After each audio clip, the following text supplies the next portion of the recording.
Meet Mabel. She's 72, fabulous, and hasn't slept through the night since the Clinton administration. Last Tuesday, she was wide awake at 3 a.m. playing online solitaire and softly cursing her Fitbit for reminding her she hadn't achieved her sleep goal. But she's not alone. Her besties, Dolores Erline, and that suspiciously youthful Zumba instructor Carl, are all in the same insomnia boat, floating down the river of broken REM cycles, clutching mugs of chamomile tea like lifebuoys. Today, we're spilling the sleepy time tea. Why are Mabel and her crew waking up in the middle of the night tanned? What can they do about it? Let's find out together. Number 1.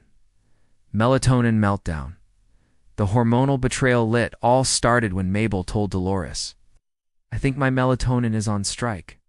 Dolores, sipping her turmeric latte, said, "Mine retired early. It left a note and moved to Boca Raton." Melatonin is the hormone that tells your brain, "Hey, it's dark, it's time to knock out." But as we age, melatonin production decreases. It's not your fault. It's just your brain being a bit lazy. Mabel tried every trick. Blackout curtains, Himalayan salt lamp, even a guided meditation app with a guy named Liam, whispering about forest streams. Nothing worked. Or try foods rich in melatonin, like tart cherries. Mabel now swears by cherry juice at dinner and calls it her sleep teeny. Number 2. The great bedtime blunder. One night, Erline texted the group chat at 9:45 p.m., "Y'all up?" Mabel responded with, "No. I went to bed at 8 and woke up at 1 a.m., now alphabetizing my spice rack." Dolores said, "I started a nap at 6 and accidentally invented a new sleep schedule. I now live in 2 time zones." As we age, we often fall asleep earlier, and that means we wake up earlier too. It's biology, not bad behavior. But the 3 a.m. party isn't as fun without a charcuterie board. Let's fix it like Mabel. Try to stay up a little later, yes, even if Wheel of Fortune is over. Use bright light in the evening and dim lights before bed. Mabel now has a lamp called Sundown Sheila that glows like a nightclub from 7 to 9. She's basically raving with her cat. Number 3, bladder's revenge. Nocturia is real. Around 2:55 a.m. every night, Mabel's bladder sends her a passive-aggressive message. "Get up, old girl. We're full." By 3:01, she's shuffle-walking to the bathroom, muttering about gravity and regretting that second herbal tea. Nocturia need to pee during the night becomes more common after 60. Bladder capacity shrinks. Hormones that usually help the body hold fluids at night go on vacation. And you're moonlighting as a bathroom tour guide. Fix it like Mabel. Cut off fluids 2 hours before bed. Elevate those legs in the evening to drain extra fluid. And if you're on diuretics, talk to your doc about taking them earlier.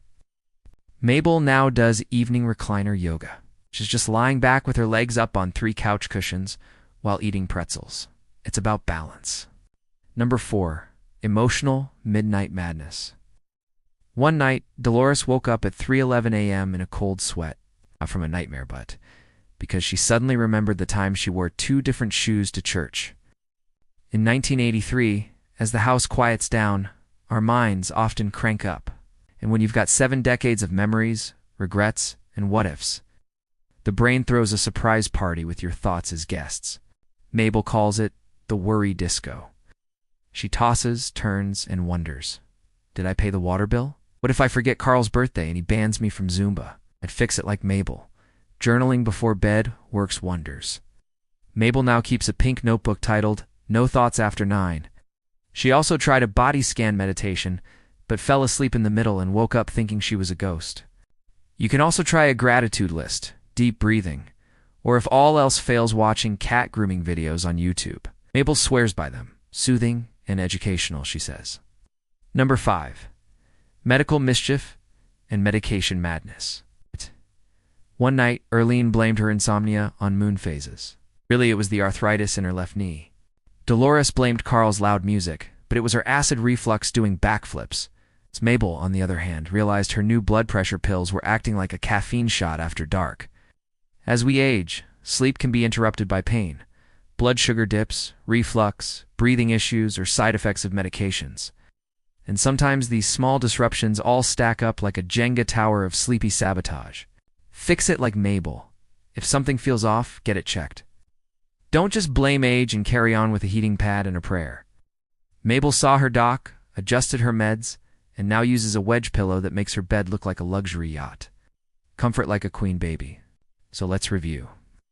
If you're waking up at 3 a.m. like Mabel and her magnificent crew, it could be because your melatonin needs a pep talk, your bedtime needs a reboot, your bladder has boundary issues, your brain wants an emotional debrief, or your body's calling for help. Whatever the reason, just remember you're not alone, and you're not broken. You're just a fully alive, slightly sleep-deprived legend. Take a cue from Mabel. Laugh at it, tweak the routine, stretch your legs, sip your cherry sleep teeny and if you must wake up at 3 a.m., make sure you look fabulous doing it. Because aging isn't about slowing down. It's about learning how to nap better between adventures. Now go forth and sleep like a baby, a Disney baby, not a real one that cries and pees and poops right through the night.